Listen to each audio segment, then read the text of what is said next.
বাংলাদেশের পূর্ণাম আজকে সারা বাংলাদেশে স্বেচ্ছাসেবক দলের সমাবেশ মিছিলের এরিয়াতে অপরাধ প্রবণ একটি এরিয়াতে বিচ্ছিন্ন একটি ঘটনাকে কেন্দ্র করে যেই ধরনের পরিবেশ তৈরি করা হয়েছে এবং যেই ধরনের পরিবেশের মধ্য দিয়ে একটি রাজনৈতিক দলের শীর্ষ নেতাকে যে অশালীন ভাষায় আক্রমণ করা হয়েছে রাজনীতি বিবর্জিত ভাবে আমরা এর তীব্র নিন্দা এবং প্রতিবাদ জানাই। যারা জীবনে বাংলাদেশে নিরপেক্ষ ভোটের মাধ্যমে একটা আসনে পাবে না, তারা ষড়যন্ত্র করছেন। কেন জানেন? ভোট না পাইলেও যেন তারা একটা সংসদ অন্তত যেতে পারে।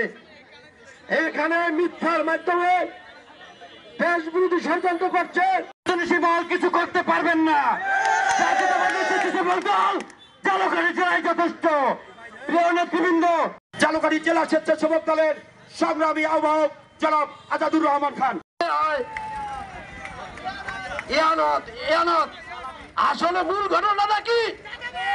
চাঁদাবাদ।